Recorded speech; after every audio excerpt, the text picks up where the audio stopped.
NBA Cup quarterfinal day is here. On today's episode of Locked On Suns, how Devin Booker changes everything against the Los Angeles Lakers. Let's go.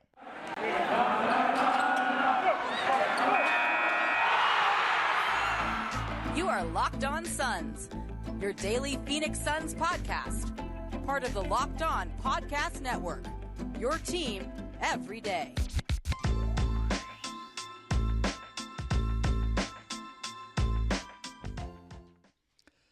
We are back. This is Locked On Phoenix Suns. We are part of the Locked On Podcast Network, and I'm your host, Brendon Kleen, a credentialed media member covering the Suns for the past 7 seasons, a writer at Suns.com, and the host of the Just Basketball Show, wherever you get your podcast. Thank you for making Locked On Suns your first listen to start your Tuesday off, to start your Suns game day in the NBA in-season tournament off. Welcome to the show. We're free and available everywhere, so hit follow or subscribe wherever you're finding us. Spotify, Apple, YouTube, we're free.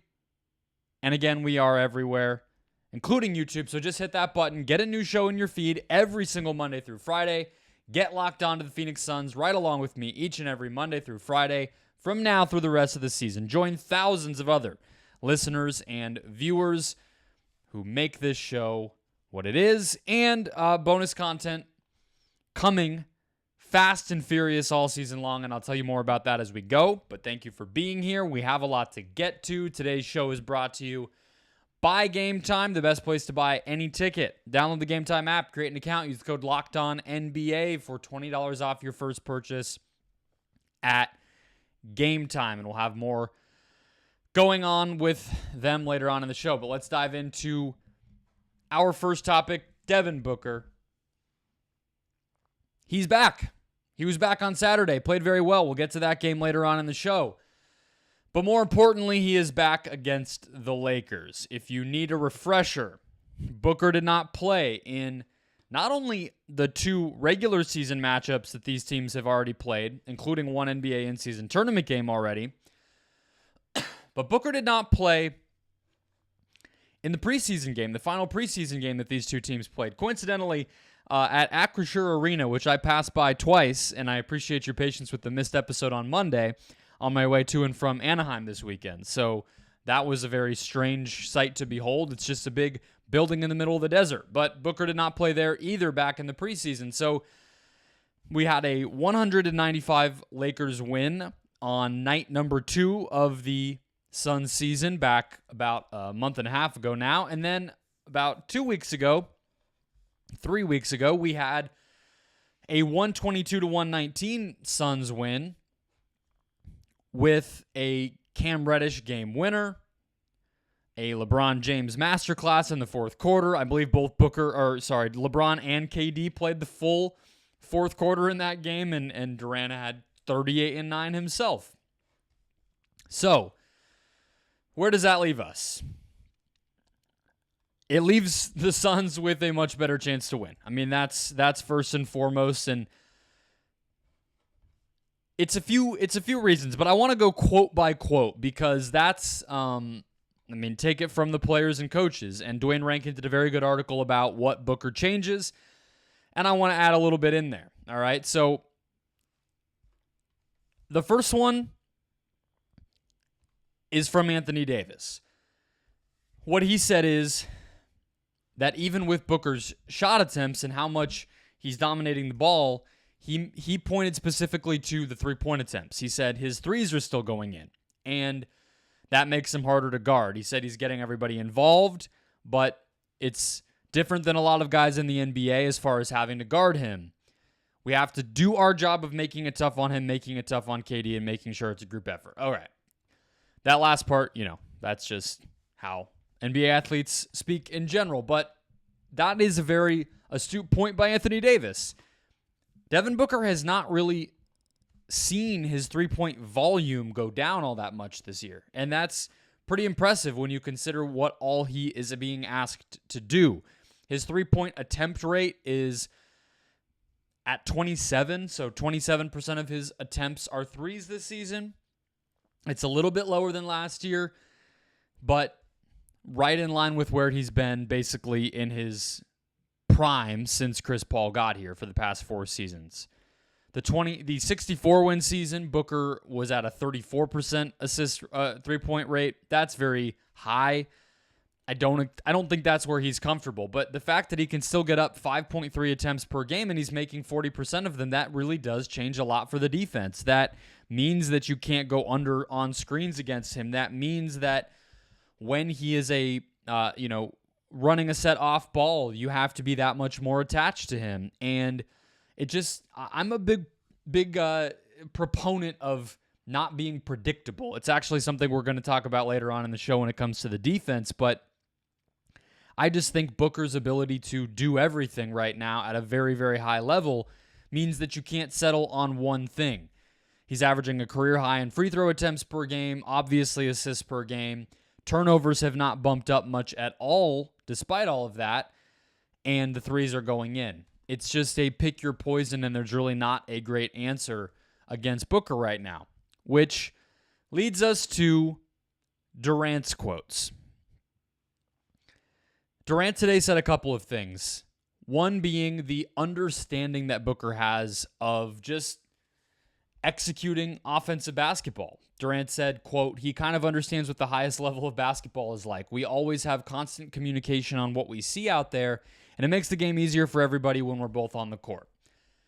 That just segues perfectly into the other quote from Durant, which was about double teams, because obviously everybody remembers the fourth quarter, that first week of the season, the Suns scored 11 points against the Lakers in the fourth quarter.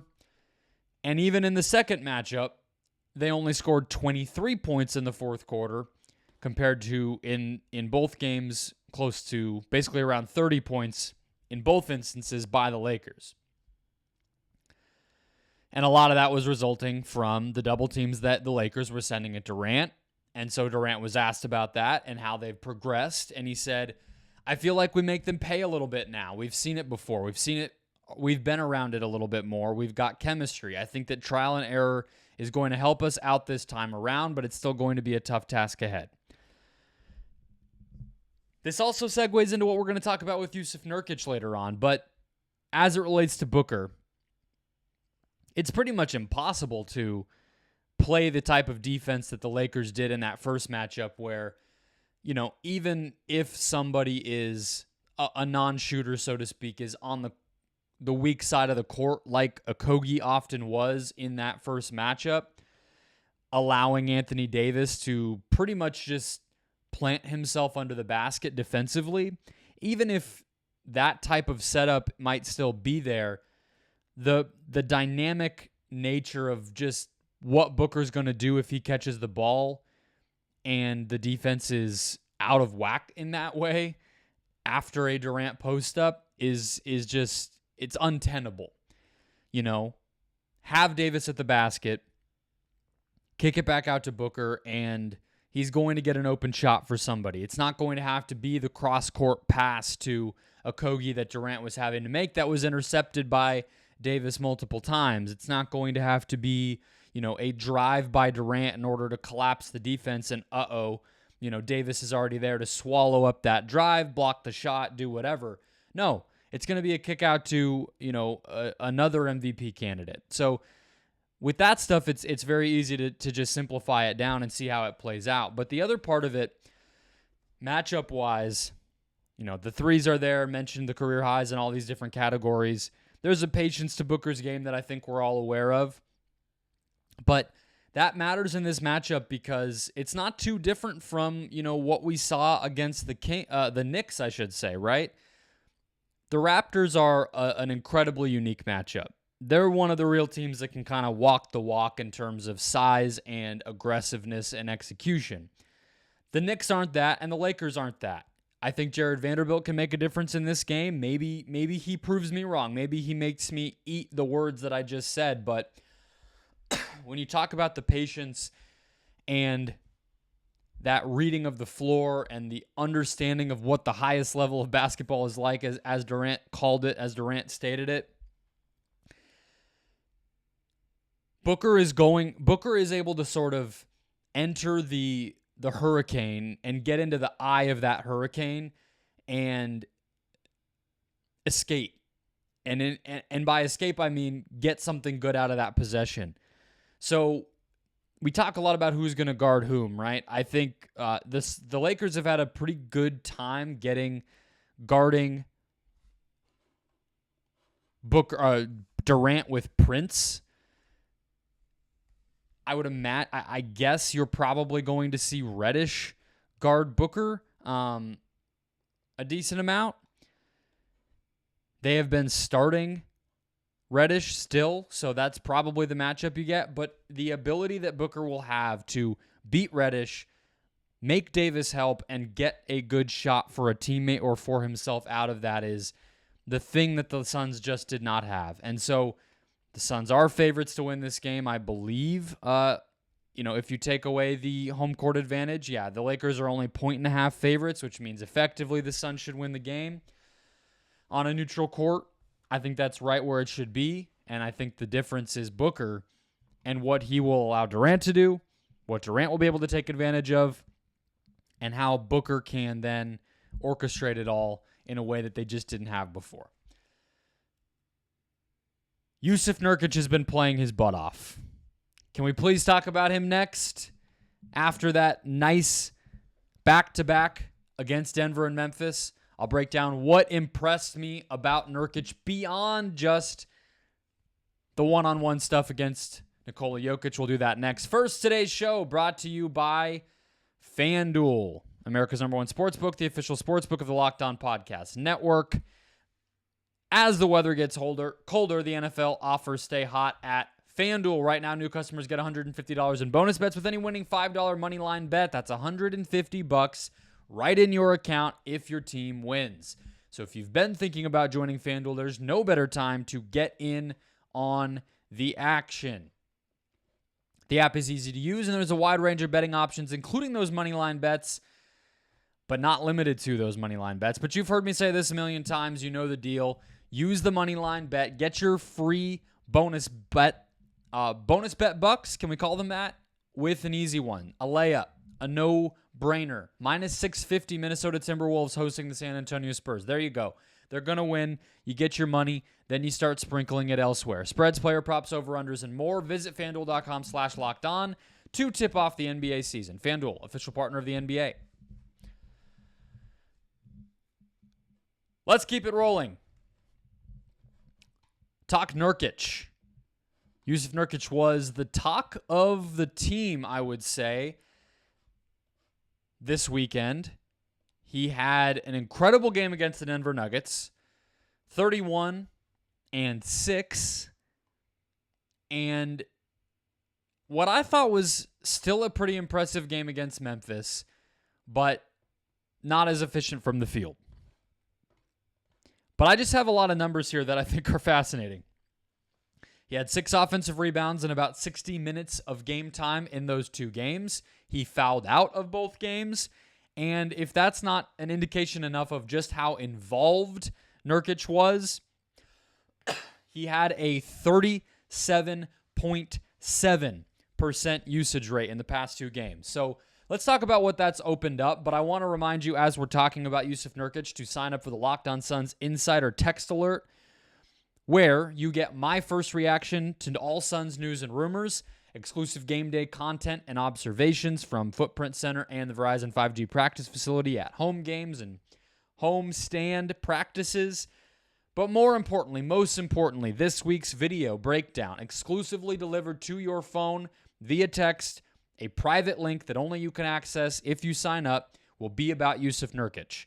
Plus, on top of all that bonus content right to your phone, you can respond. You can engage directly with me. I'm going to do Q&As and giveaways once we build up enough subscribers. So sign up now at the link in the show description below, or visit subtext.com/LockedOnSuns. That's joinsubtext.com/LockedOnSuns, or click the link in the show description to sign up. Back to Nurkic. So I threw a bunch of numbers at you. If you watched the games, I know I'm a day late on the recap of the weekend, but you saw it.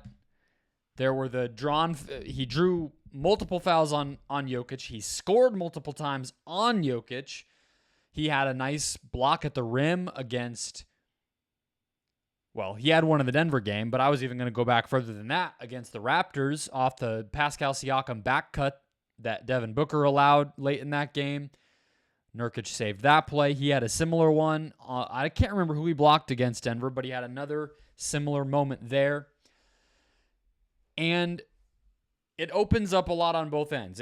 I don't want to say opens up like spreads things out, but what I mean is just it increases the ceiling of the team. I mean, that's what Nurkic's play does. He is one of the biggest X factors of any player in the league this year in terms of what he can do to make his team a championship contender at an even higher level versus maybe not one at all, right?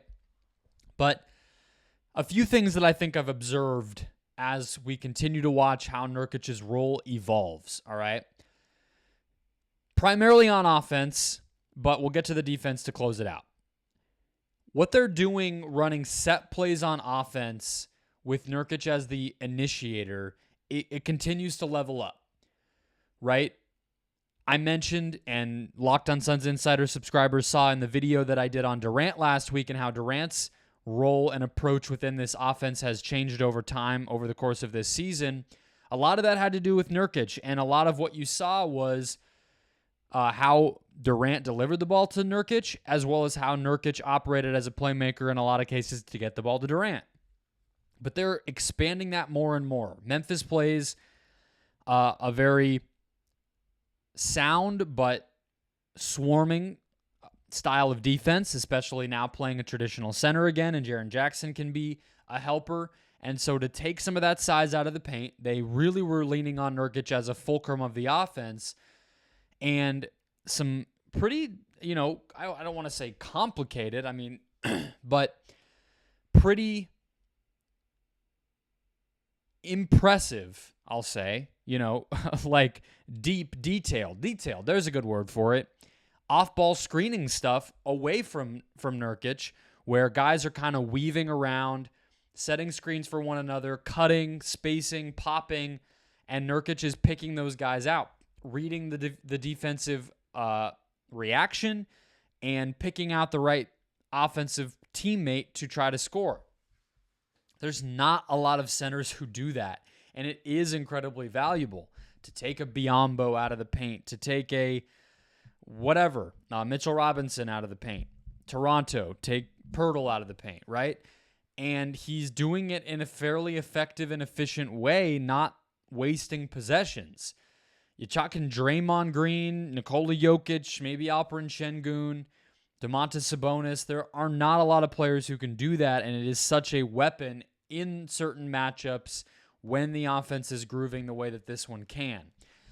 The other part of what Nurkic's play and the way that he's being used and the effectiveness on both ends that allows him to be on the court, another thing that all of that is allowing for now is for Nurkic to actually attack certain mismatches. And I don't just mean smaller players, although we do see that, but also a mismatch can be Jokic, right? Jokic is not somebody who wants to exert a lot of energy or waste fouls defending a post scorer.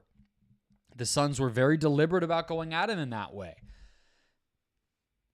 I know it's obnoxious, but I'm going to do the Ayton comparison in this specific way, right? DeAndre Ayton was not somebody who was going to consistently attack mismatches and succeed. There were times when he wasn't even going to go after them. There were other times when they would get him the ball and it wasn't a consistent bucket. The fact that Nurkic can do that, what that allows for is to play with the ball in his hands more, right? Because you think about some of the screening action that they're able to do where they use Nurkic as a dribble handoff guy, but they have maybe Booker and Durant involved as one of them screening, one of them handling the ball. Okay, well, all three of those players are different sizes. So now you're really talking about if teams switch that stuff or if they get scrambled, you always have an advantage somewhere. But when that advantage is Nurkic, he will actually make them pay for that, right? That's not something Ayton would have been able to do. So when a player is aggressive on offense, can score against their matchup consistently, then that person gets to have the ball in their hands, right? If they make their free throws, if they, don't turn it over, these are all things that Nurkic can have some high turnover games, but that package is part of what makes him so valuable and gets you to a 38% usage rate. Again, it's only 2 games, but that's a pretty huge number, and that's why it's happening. Lastly, this is courtesy of Mike Vigil and Gerald Bourguet, 2 Suns followers that I'm sure you already have on your radar if you're on Twitter. But Gerald had Jusuf Nurkic's first 10 games versus most recent 10 games. His points per game are up 4. His blocks per game have almost doubled from 1 to 2. He was shooting 39%. He's now up to 53%. And, of course, the team's success has followed. Mike added on by saying teams are shooting 12% worse at the rim when Nurkic is the closest defender in the area. That was only 2% for the first 10 games, meaning Nurkic was not making much of an impact on how much teams made their layups and dunks. Now he is. So it's hard to find something that doesn't make you optimistic about how this guy is impacting the game. And as I laid out, that only adds to the ceiling and the firepower of what the team is going to be at its best on both ends, frankly. So, speaking of both ends, let's pivot to the defense. You can stay tuned on the Locked On Suns Insider text alert for a private exclusive link of a Jusuf Nurkic video breakdown by the end of this week for more on Nurkic. Let's get to the defense. First, today's show brought to you by Gametime, my favorite place to buy a ticket. Not just basketball. What did I buy most recently? We are going to see Roger Clyne and the Peacemakers at somewhere in downtown Phoenix. We were going to go to Tucson. We ended up reselling those tickets. The Phoenix show was getting tight, so we checked Gametime, and it had what we needed. I love Gametime because they have come through and they have said, what are all the things that users hate about other ticketing apps? Let's fix those. Last-minute tickets, flash deals, zone deals, lowest price guarantee, event cancellation protection, and a view from your seat within the app. Gametime is the only ticketing app that gives you complete peace of mind with your purchase. See the view from your seat before you buy. All-in prices show your total up front when you're looking at the price, so you know you're getting a great deal without hidden fees, and you can buy tickets in seconds with just 2 taps. Take the guesswork out of buying tickets with Gametime. Download the Gametime app, create an account, use the code LOCKEDONNBA for $20 off your first purchase. Terms apply. Again, create an account, redeem code LOCKEDONNBA for $20 off. Download Gametime today. Last minute tickets, lowest price, guaranteed. Let's close out the show. We're going to talk about the Suns defense, all right? And I'll just give you a few high-level observations here first. Over the past 2 weeks, the Phoenix Suns defense is 12th in the NBA. That's over the course of 7 games, including the 2 back-to-back over the weekend. What they are doing so far, or recently, I guess you should say, in that stretch, is fouling less, forcing turnovers a little more, and keeping teams off of the offensive glass. Now, you can always go team by team and pick nits in that when you're just looking at small 7-game samples. But offensive rebounding, keeping teams off the glass, and fouling less, I mean, those are great no matter who you're playing, but especially when you remember, look, the Suns played Nikola Jokic in this stretch. They played big centers throughout. And teams that dominate the paint, and they were able to let their indicators improve in spite of that. So I'm just setting that as a temperature check. Against Memphis, in the third quarter specifically of that game, I think was one of the better defensive performances we've seen from the Suns this season. And so I wanted to home in on it a little bit. They forced 5 turnovers against the Grizzlies in that third quarter. And Memphis scored, I believe, 17 points. Let us see. 21 points. And shot just 7 of 20 from the field. And it wasn't just one lineup, which is one of the nice things about it, right? You saw Josh Okogie defending Desmond Bane. You saw the Suns make some impressive turnover-creating plays in the paint. You saw them play good transition defense when Memphis was running to try to counteract the Suns' defensive lockdown. And what you saw as a result of that is a team that was allowed to play with pace, and so much of the, real hooper, reading the game at the highest level, IQ stuff that Booker and Durant are so big on, that's the environment when it really starts to come out. You would take a win against Memphis that was, 92-90, right? Like, that's fine. But that big third quarter, that's the difference between squeaking a game out, eking a game out against a team that makes things ugly. That's the difference between the Raptors game and this game, right? Like, that might be the best way to put it. And it started with the defensive end of the floor. I'm looking at the third quarter box score right now. Jaren Jackson had to take a lot of shots. 2 turnovers, 4 of 9 from the field. Yes, he had 11 points, but that kind of tells you a lot of what you need to know, right? Nobody else took more than 3 shots. The guys who took 3 shots were Noel and Roddy. You had overmatched players like Biyombo, Vince Williams, Xavier Tillman, all turning the ball over. And again, just 21 points. There was not a lot of defense that was played against the Denver Nuggets, but I think turning defense into offense, creating that flowing environment, those are the types of things that you want. Like, honestly, where I wanted to close out was to give some thoughts on the Pelicans as they're about to become the Suns' potential opponent on Thursday, knock on wood, if the Suns are to win the Lakers game, which I already told you I'm optimistic about.